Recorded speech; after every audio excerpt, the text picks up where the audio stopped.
proiect are scop sensibilizarea comunității din regiunea Ungheni referitor la copiii cu tulburări din spectru autism și boli genetice rare și familiarizarea populației cu particularitățile de dezvoltare a acestor copii. Problemele sunt foarte multe, cele mai mari probleme sunt că, în primul rând, mămicile nu sunt consultate psihologic de nimeni. Această dramă a familiei este cumva de ele suportată cu mare greu. Am un exemplu, fiica mea, am văzut neputința ei de a face ceva în Moldova, anume pentru că ca să-și reabiliteze copilul.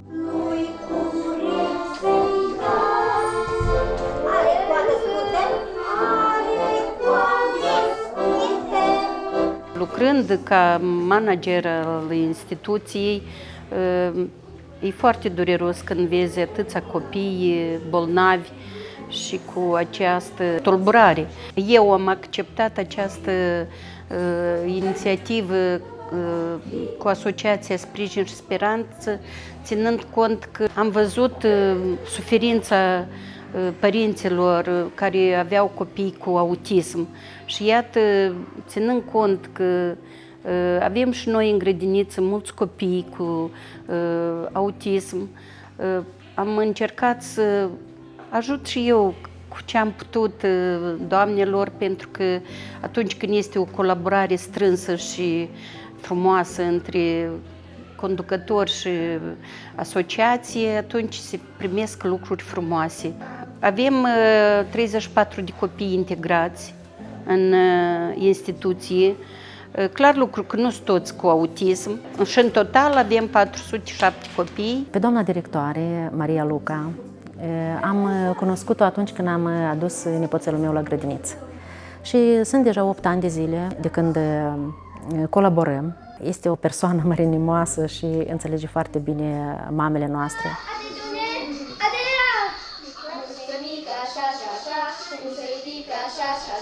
Dorim ca și părinții și copiii să crească într-un mediu bun, frumos, astfel calitatea vieții lor să crească și să fie cumva în armonie cu ei și cu societatea în care trăim. Sperăm foarte mult că va avea un însoțitor al lui pregătit, care o să știe ce să facă când ceilalți elevi lucrează la matematică, la ce lucrează, el să lucreze după cunoștințele lui la aceeași temă. Câteva activități le-am desfășurat împreună cu părinții, unde i-am informat despre cum trebuie să aplice terapiile acasă cu copiii și de asemenea care sunt drepturile și obligațiile lor ca părinți care cresc și educă astfel de copii. Am participat la multe întâlniri care s-au făcut, care sunt foarte importante pentru noi, au fost binevenite. Ultimele ședințe care am fost s-a vorbit mai mult despre joc și importanța lui, despre jucării. Deci, deoarece acești copii, ei nu prea se știu a se juca, ei nu socializează, nu pot imita și jocul este foarte important pentru ei, anume chiar și pentru a învăța prin joc. Și cum ar trebui alese jucăriile și alte materiale care le folosim în activitate, să fie interesante pentru ei și să fie utile ca ei să poată înțelege funcționalitatea jucăriilor și a jocurilor, deoarece ei văd jucăriile ca niște obiecte, ei nu le înțeleg simbolul, nu le înțeleg funcțiile lor. La aceste întâlniri pe noi ne învață, ne arată, ne dă informații, nu neapărat numai despre joc, și despre alte teme care ne interesează. Adică cum noi acasă, cu copiii noștri, să ne ocupăm, să facem activități, să-i ajutăm să se dezvolte în contextul în care nu avem în oraș un centru special unde noi putem să-i ducem să ocupe cineva cu ei. Aceste activități care le facem noi zi de zi, și online sau vorbim, sau chiar și astăzi, cum a fost ședința de astăzi, ne este foarte importantă și ne prinde bine. În Parlament, până când s-a discutat, întrebarea noastră s-a discutat, au fost câteva ședințe.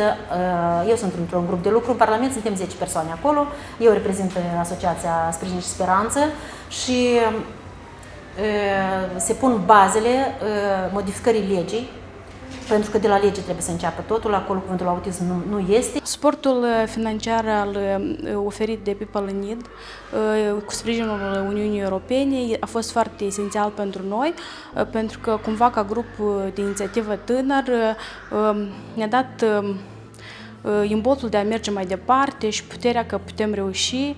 părinților le-am dat speranța că curând ceva se va schimba și vom avea oportunități de dezvoltare a copiilor noștri, să le dezvoltăm potențialul lor maxim de dezvoltare, abilitățile care le au copiii, pentru că sunt niște copii minunați. Chiar am dorit să fim auziți, să ne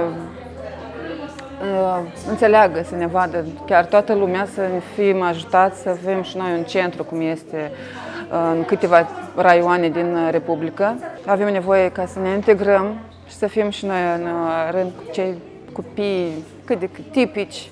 De exemplu, copilul meu are probleme cu motorica și cu orientarea în spațiu și ar trebui niște, deci ca o sală cu minci, cu chestii de obstacole pe care el să le treacă ca să-și poată corpul să-și-l perceapă în spațiu. Sunt parcuri unde sunt anumite elemente din chestiile acestea care avem noi nevoie, dar acolo ei se distrag atenția, e gălăgime, vin alți copii, nu poți să te ocupi cu ei în liniște. Nu obosim să spunem că avem nevoie de terapie pentru acești copii, pentru că îi dăm nepregătiți în grădinițe și în școli.